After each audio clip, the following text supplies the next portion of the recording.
Delighted to be joined tonight in the studio by Chairman of Migration Watch, Alp Mehmet, and my panel tonight, top panel, columnist, former MEP Patrick O'Flynn and co-founder of Novara Media, Aaron Bastani.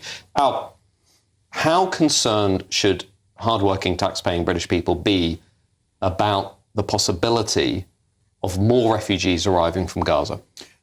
I think they should be very concerned. This is lunacy, frankly. And the British taxpayer is going to end up paying for it all, as they have done for all the other liberalisation that has taken place with regard to the ECHR, which is nothing like the original document that was put together primarily by us.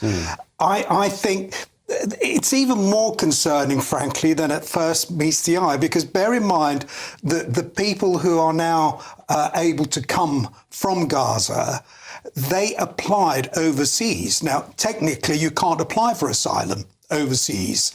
We're talking about millions of people, potentially, who could also apply in this way, and that's madness. You talk about 200,000 Ukrainians, 150,000 Hong Kongers, who incidentally, welcome as a lot of them are, that invitation is open-ended. Then there's the Syrians, there's the Iraqis, there's the Afghans, these various schemes.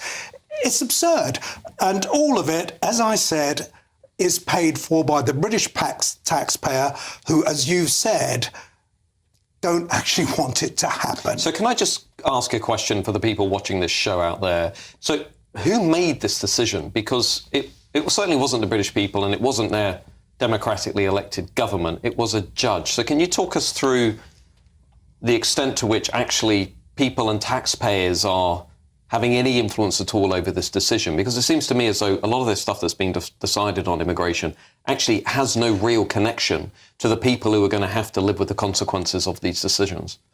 Well, this was a second-tier tribunal judge. Okay. The first tribunal, where it's very difficult, actually, to get access to how they reach the decisions in the first-tier tribunal.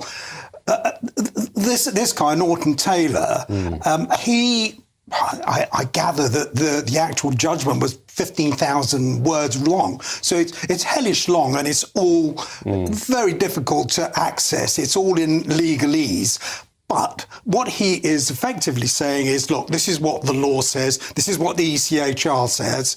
These are these people's rights, irrespective of what the rights of the individual in this country is, or the rights of the taxpayer are. What he is saying is that ultimately the rights of the people who've applied override any potential concerns on costs or whatever that may apply at this end. OK. Now, Aaron Bastani, Novara Media, I'm guessing you're more supportive of this than people out there who are thinking, more refugees, what on earth is going on? Why can't we actually control the borders? No, I'm not supportive of it. I think in the case think we should be accepting more refugees from Gaza? No, I think in the case of Palestine, it's quite unique. You've got too many people in Gaza who want a country. It's not like Iraq, they have a country. It's not like Iran, they have a country. It's not like Afghanistan, they have a country. They want a country.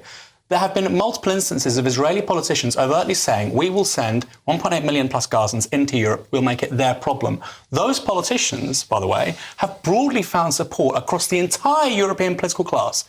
They have said, we will make this Europe's problem. Now, in the 19th century, this country had a foreign policy based upon the idea of balance of powers on the continent of Europe. It was in Britain's national interest. Today, in 2025, it is in our country's national interest to have peace and security and stability in West Asia. But instead, we've cheered this on. The war on terror, 40 million people displaced in two stupid wars in Afghanistan and Iraq.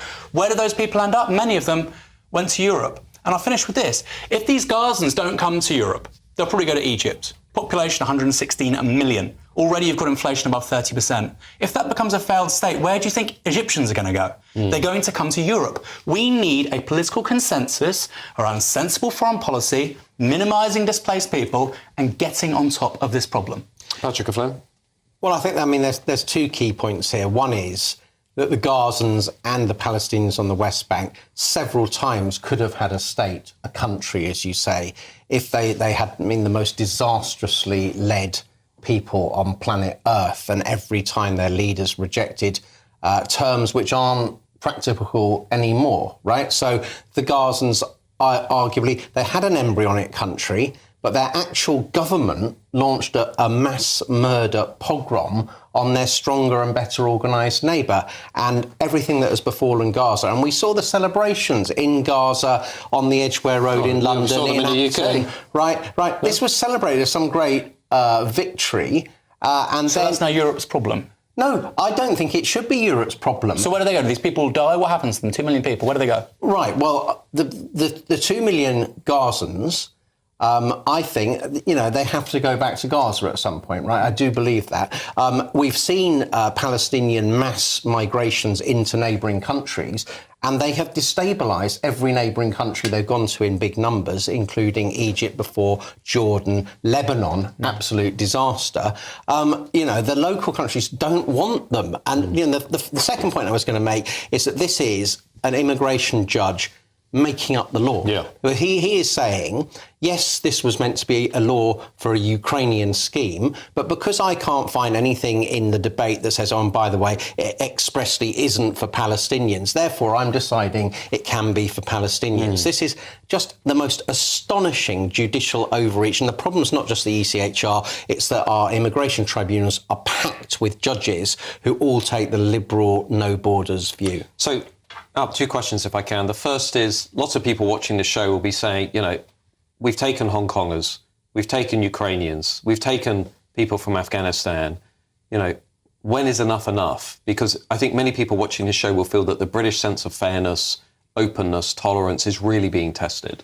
When is enough enough? And the second thing is, how do we reform this legal system that Patrick is talking about, so we can actually ensure that it represents the values and the views of ordinary British people? Because this judicial overreach, it isn't only about the guy who was uncomfortable eating foreign chicken nuggets. It was also about, the woman from the Caribbean we read yesterday, who said she can't be deported back to the Caribbean because her Latvian husband would find it too hot and he doesn't like Caribbean food.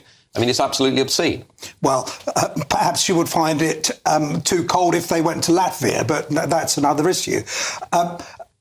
Look, our parliament is sovereign. We were told time and time again during the referendum debate and everything, our parliament is sovereign. Our parliament can override, can legislate in accordance with whatever our needs and our requirements are. Secondly, enough is enough. We've already reached that point, frankly. If we're now talking about fending for these people and, in fact, integrating them, then we've got to stop. We've got to stop and stop now.